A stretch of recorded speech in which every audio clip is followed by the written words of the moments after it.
Hello, and thank you very much for the invitation to present at your conference today.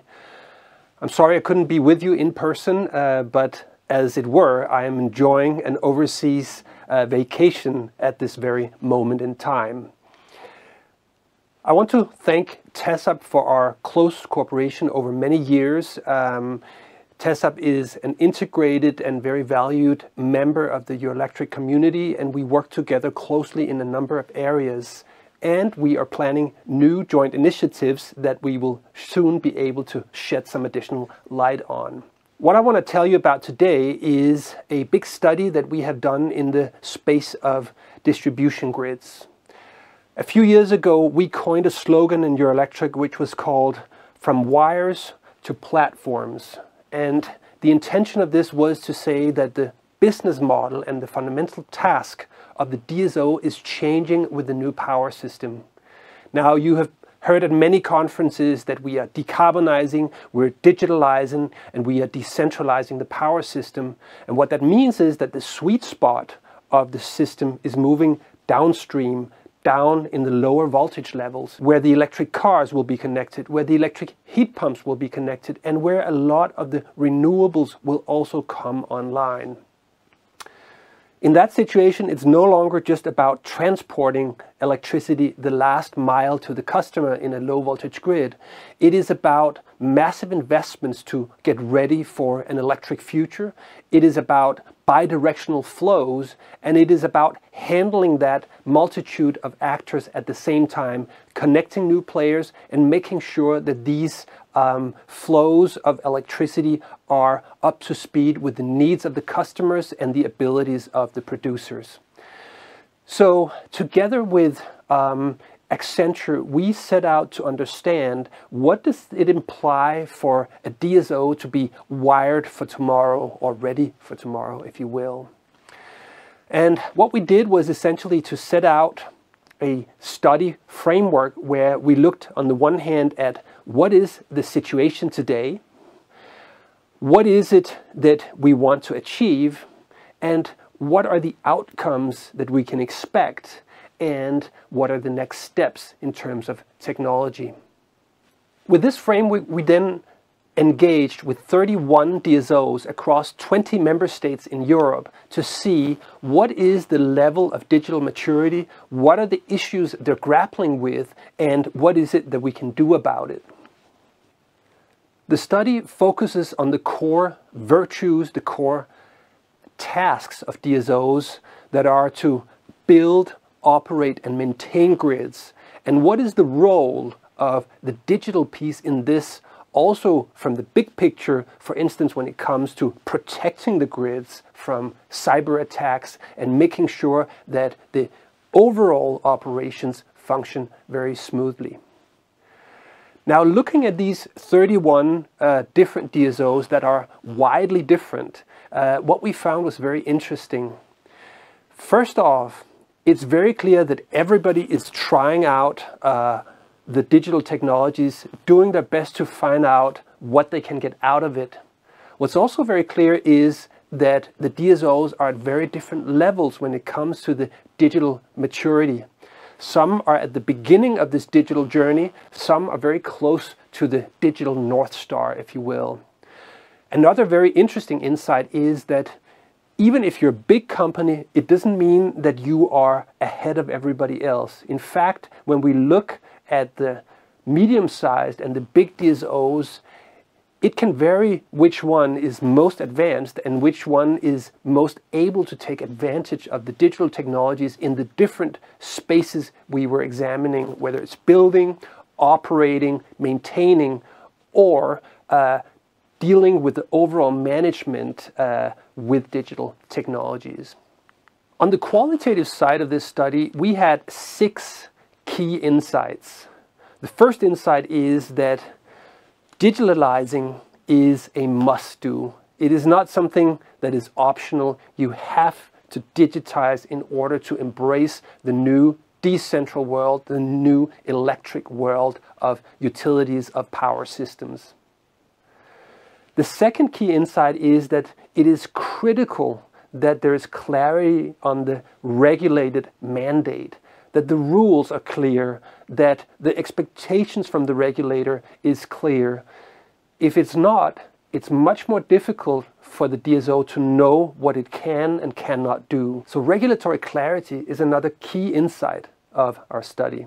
A third area that's very interesting is how to integrate, on the one hand, OT with, on the other hand, IT. So the operational systems and technologies that the companies are basically running the grid with, how do they integrate with IT? On the one hand, we identified a potential to do more, to take more advantage of the digital technologies in relation to OT. On the other hand, we need to weigh very carefully the fact that in a more dangerous world, in a world with more cyber attacks, you need to be very careful and avoid that a malicious actor can take over your systems because they are hackable and they are remote controllable.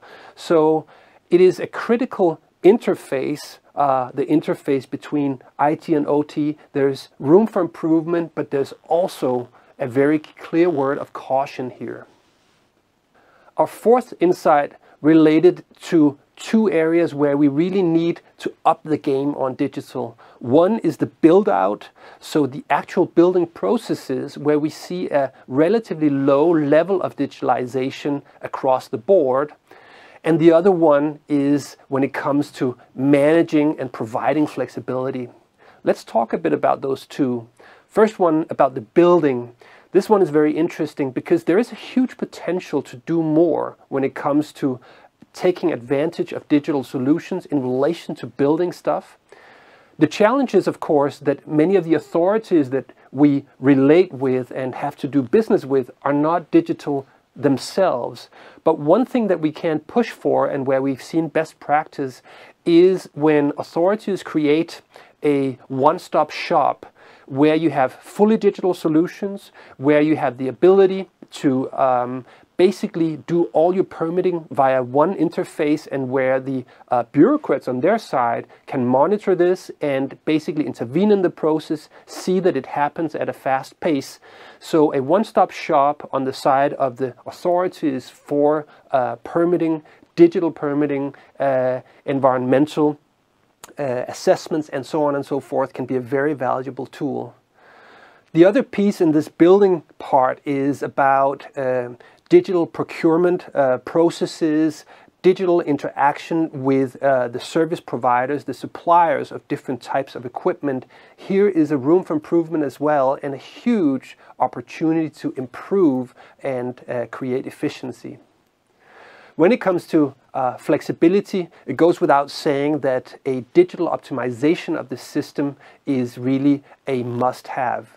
And why is that? Well, that has to do with the fact that when we connect millions and millions of devices that each need to be optimized, some are producing, some are taking off electricity, and all of this needs to be orchestrated like a big orchestra. And here it's really, really important that we maximize the use of digital solutions. This is in fact the only way that we can make such a complex grid as our future one will be work. A fifth key area is about digital skills.